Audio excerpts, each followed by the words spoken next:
Boa noite, professor. Bom, então estou aqui para fazer o vídeo sobre a tutoria relativa ao problema 2, em virtude, né, do meu isolamento social. Vou seguir comentando sobre os objetivos traçados pelo grupo, né? O primeiro deles era para fazer a descrição do macroadenoma e relacionar com a perda de visão, infertilidade e desequilíbrio hormonal. Perfeito. Bom, lembrar que a gente tem a hipófise, né? E a hipófise é uma estrutura glandular. Nós temos a adenohipófise, que é a hipófise com a sua porção anterior, e nós temos a neurohipófise com a sua porção posterior. A adenohipófise é responsável pela secreção de hormônios, né? Síntese e secreção de hormônios, prolactina, TSH, CTH, FSH, LH, assim como a neurohipófise é responsável pelo armazenamento e secreção de ADH, que é o hormônio antidiurético, e de ocitocina. Então, o que acontece? Existe uma classificação quanto à morfologia do adenoma. Adenoma seria uma tumoração. Ela pode ser tanto benigna quanto maligna, né? Cancerígena, de característica invasiva. Bom, a classificação histológica para esse tipo de tumor, ela segue um parâmetro. Então, tumores que são acima de 1 centímetro, eles são considerados macroadenomas. E, consequentemente, tumores que têm menos de 1 centímetro, eles são considerados microadenomas. Então, como a gente tem a adenohipófise, que é aquela porção anterior, eu tenho a formação tumoral nessa porção da hipófise. Bom, uma vez tendo a formação tumoral na hipófise, né, dessa estrutura neurológica, e aqui o problema traz a questão do macroadenoma, então, ou seja, é um tumor com dimensão maior que 1 centímetro, ele vai ter algumas repercussões fisiológicas, né? O macroadenoma ele pode ter tanto o estímulo à secreção excessiva de hormônios, como ele também pode levar à inibição da secreção desses hormônios por compressão tecidual, né? Então o tumor aumenta tanto que ele acaba comprimindo as estruturas adjacentes à hipófise e aí impede a secreção de hormônios, ou, como há uma proliferação celular, uma tumoração, esse hormônio ele vai estimular a secreção de hormônios em grande quantidade. A incidência de macroadenoma hipofisário, ele é cerca de 14,7 casos a cada 100 mil habitantes por ano. E aí, o que acontece? Trazendo aqui para o nosso problema. Bom, então eu tenho o aumento, né? Quando esse tumor ele tem característica invasiva, ou seja, eu tenho invasão dos tecidos adjacentes, ele é uma neoplasia cancerígena, né? Quando não, quando ele cresce em tamanho, mas ele é circunscrito, ele não invade tecidos adjacentes, ele é benigno. Bom, essa tumoração, ela vai crescer de tal forma que ela vai acabar lembrando que próximo da hipófise eu tenho quiasma óptico, né? Que é onde emergem os nervos cranianos, o nervo óptico, né? E ali, tanto o direito quanto o esquerdo, né? E então eu tenho o crescimento dessa estrutura de tal forma que ela vai comprimir o nervo óptico.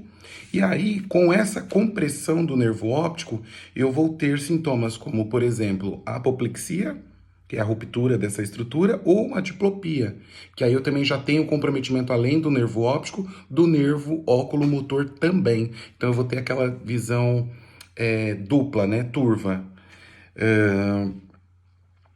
Tem a questão da hemianopsia bitemporal, que é a perda parcial ou completa da visão em uma das metades do campo visual. Então, eu posso perder a metade parcialmente, a minha visão, ou eu posso perder totalmente o meu foco de visão. E, além disso, tem a questão do sintoma da amaurose, que é a perda da visão temporária, normalmente é indolor e ela ocorre por isquemia. Então, o tumor cresce tanto que ele comprime um vaso sanguíneo, interrompe o fluxo sanguíneo que passaria por aquele vaso adjacente à tumoração, e aí que vai irrigar o olho. Então, eu vou ter a perda de visão, a amaurose, por uma isquemia oftálmica, né? Bom, o tumor ele segue uma classificação, né? Ele tem 4 graus de classificação. Os 2 primeiros graus de classificação do tipo 1, grau 1 e grau 2, elas têm características não invasivas, ou seja, tumoração benigna. A grau 1, lembrar que, anatomicamente falando, eu tenho a hipófise e ela repousa sobre uma concavidade do osso esfenoide chamada de cela turca, tá? Então, eu tenho a hipófise que repousa sobre essa concavidade do osso esfenoide chamado cela turca. Quando eu tenho a tumoração da hipófise e essa cela turca, né? Ou antigamente chamava-se de cela túrcica, ela se mantém íntegra, não tem degeneração, não tem alteração, ela é grau 1. Quando eu tenho já um alargamento dessa cela turca, e aí ela se torna de forma assimétrica, mas eu não tenho erosão óssea, ela é grau 2, tá? Tanto o grau 1 quanto o grau 2, eles são benignos, não invadem tecidos adjacentes. Já os tumores do tipo grau 3 e grau 4, eles já são de característica invasiva, ou seja, cânceres, né? No grau 3, qual a característica que eu vou encontrar? Eu vou encontrar a cela turca já aumentada, então aquela concavidade do osso esfenoide vai estar bem aumentada, e eu já vou ter sinais de erosão óssea do esfenoide. Além dela estar bem aumentada, porque o tumor cresceu de tamanho de forma que ele levou ao alargamento dessa cela turca, assim como a erosão do assoalho ósseo. E temos também o grau 4. No grau 4, eu já tenho uma erosão difusa muito extensa, tenho perda óssea muito intensa, muito importante, do osso esfenoide. Tá?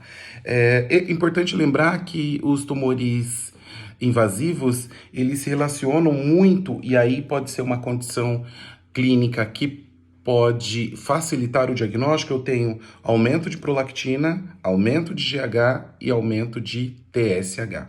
Então, quando eu for fazer a coleta laboratorial e perceber um aumento excessivo desses hormônios, eu posso já pensar em um adenoma ou um macroadenoma hipofisário. Normalmente são tumores silenciosos e que clinicamente eles podem ser classificados como não funcionantes e funcionantes, né? Os não funcionantes, eles não alteram a secreção hormonal, e os funcionantes, eles já causam a secreção excessiva desses hormônios. Lembrar que eu tenho o hipotálamo, que vai controlar o estímulo, vai receber o estímulo sensorial, vai enviar esse estímulo para a hipófise, que vai liberar hormônio para atingir a célula-alvo ou o tecido-alvo. Quando eu tenho um desarranjo, então eu tenho o hipotálamo recebendo o estímulo sensorial, mas a minha hipófise está alterada, seja por uma condição tumoral, né, que é o que traz aqui no problema, eu vou ter então essa secreção, essa síntese e secreção excessiva de hormônio na corrente sanguínea, causando então um desequilíbrio hormonal. Sendo que, e aí trazendo para o problema, o macroadenoma hipofisário ele pode atuar tanto inibindo quanto estimulando a secreção excessiva de hormônios. Lembrando que eu tenho o FSH e o LH, que são hormônios que vão participar tanto da gametogênese e da maturação dos gametas masculinos, nesse caso aqui do problema. Então, se eu tiver a inibição da secreção desses hormônios, consequentemente, eu vou ter o bloqueio da gametogênese e, consequentemente, um grau de infertilidade aí, uma situação clínica de infertilidade para o paciente. O outro objetivo que foi solicitado era para falar sobre a regulação da SHBG. SHBG é uma proteína que vai fazer o quê? Ela faz a ligação, o transporte desses hormônios na corrente sanguínea. Então, eu tenho o normal, né? Que é a albumina, a proteína albumina, transportando esses hormônios na corrente sanguínea, mas eu também tenho essa SHBG que também vai fazer esse transporte desses hormônios sexuais para eles atingirem os tecidos alvos. Os hormônios que estão ligados a SHBG, eles podem afetar o quanto ela se liga ao seu próprio receptor. Então, assim, se eu tiver uma baixa de SHBG, os níveis de testosterona vão estar elevados. Então, se eu tiver uma baixa do transportador desse hormônio da testosterona, no caso do homem, vamos colocar assim, eu vou ter uma alta concentração de testosterona livre circulando. Nessa condição, onde eu tenho alteração do transportador de hormônio, eu vou ter, por exemplo, uma síndrome metabólica, uma resistência insulínica, uma diabetes mellitus do tipo 2, né? Além de aumentar o risco de doença cardiovascular, assim como também diabetes gestacional. Lembrando que a mulher também sintetiza testosterona, só que aí não seriam nas gônadas dela, nas gônadas dela, né? Não seriam nos testículos, mas as suprarrenais exerce essa função de síntese e secreção de testosterona. Claro que quando comparado ao homem é uma quantidade muito inferior, mas a mulher também produz e secreta testosterona. O outro objetivo que foi solicitado era a definição anatômica e histofuncional do sistema reprodutor masculino. Então, vamos lá. O sistema reprodutor masculino, ele é composto... Calma aí, deixa eu pegar aqui meu... Ele é composto por testículos, ductos, né? E aí eu tenho os ductos deferentes, o ejaculatório e a uretra em si é também um ducto. Eu tenho as glândulas acessórias, que são 3, as vesículas seminais, a próstata e a glândula bulbo-uretral. E elas são entendidas como glândulas acessórias porque elas vão prover tanto a questão da proteção quanto a nutrição dos gametas masculinos, né? Além de, em virtude da sua secreção, facilitarem a locomoção do gameta. Lembrar que a temperatura corpórea no escroto ela tem que estar entre 2 a 3 graus Celsius abaixo da temperatura do restante do corpo para que a espermatogênese ocorra, né? Então, numa elevação de temperatura, eu tenho a interrupção da espermatogênese. A função dos testículos ela vai ser regulada, então, pelo sistema nervoso central. Então, eu vou ter o hipotálamo secretando GNRH, que vai estimular a hipófise a secretar o FSH e o LH, que vão estimular a secreção de testosterona, a síntese e secreção de testosterona pelos testículos. O que mais que a gente tem de... tá, perfeito.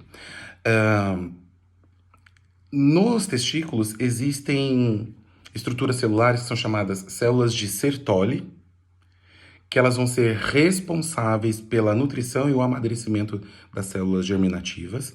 Além disso, eu vou ter as células de Leydig, que elas vão produzir testosterona. Então, tanto o FSH quanto o LH vão chegar lá e vão estimular essas células de Leydig a produzir testosterona, assim como vai estimular também as células de Sertoli a produzir, a nutrir e prover o amadurecimento das células germinativas.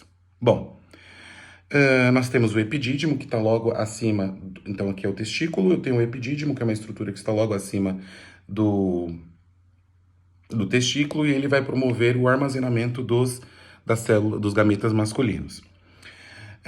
Temos o ducto deferente, então é aquela estrutura que vai sair do epidídimo e ela vai, ele é composto por camadas musculares que vai promover, por peristaltismo, vai promover a secreção do líquido seminal durante a ejaculação, né? Nós temos também os ductos ejaculatórios, que aí eles já vão se iniciar logo acima da próstata, tem a próstata, vão passar pela próstata e vão terminar na região prostática da uretra, né? A gente tem a uretra, que é dividida em 3 partes, então tem a parte membranácea, a parte prostática e a parte esponjosa. Então, os ductos ejaculatórios vão desembocar ali na parte prostática da uretra. O que mais que a gente pode... tá, uma questão que é super legal de comentar é que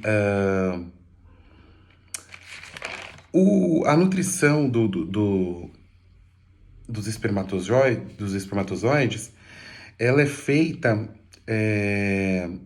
através da frutose. No líquido seminal é encontrado, né, a frutose, e aí elas vão servir de energia, de combustível para os espermatozoides. E além disso, e elas serão encontradas nas vesículas seminais. Além disso, também são encontradas prostaglandinas. As prostaglandinas, elas têm uma função muito interessante, que o homem ejacula e no sêmen tem prostaglandinas, e essas prostaglandinas no canal vaginal, elas vão promover a contração desse trato genital feminino, né? E aí, quando eu tenho a contração do trato genital feminino, eu facilito a migração do sêmen para que ele passe pelo colo do útero, o corpo do útero, e alcance o ócito para que seja fecundado. Nós temos também as glândulas bulbouretrais, né, que elas se localizam logo abaixo da próstata. Os ductos dela já se desembocam naquela última parte da uretra que eu disse, na parte esponjosa da uretra, e ela serve basicamente, o seu fluido serve basicamente para alcalinizar o canal uretral. Lembrar que eu tenho urina passando ali, o pH da urina é extremamente ácido. E um pH extremamente ácido, ele vai causar lesão, disfunção no gameta masculino. Então, eu tenho a glândula bulbo-uretral fazendo a alcalinização da uretra. Por último, eu tenho o pênis, que é a genitália masculina, ele é composto por corpos cavernosos e esponjosos. Além disso, ele possui uma uretra na sua porção mediana. Bom, seguindo aqui nos objetivos, o último deles está pedindo para que... tá. É uma questão que eu acho que é bastante interessante comentar. Lembrar que o GNRH, trazendo a questão do eixo hipotálamo, hipófise e gônada, lembrar que a liberação desse hormônio não é contínua. Então, eu tenho o GNRH sendo liberado pelo hipotálamo, estimulando a hipófise. Só que ele é liberado de forma pulsátil, né? Então, eu tenho pulsos de GNRH, que vão estimular a hipófise, que vai liberar hormônios, FSH, LH, que vão lá atuar nas gônadas.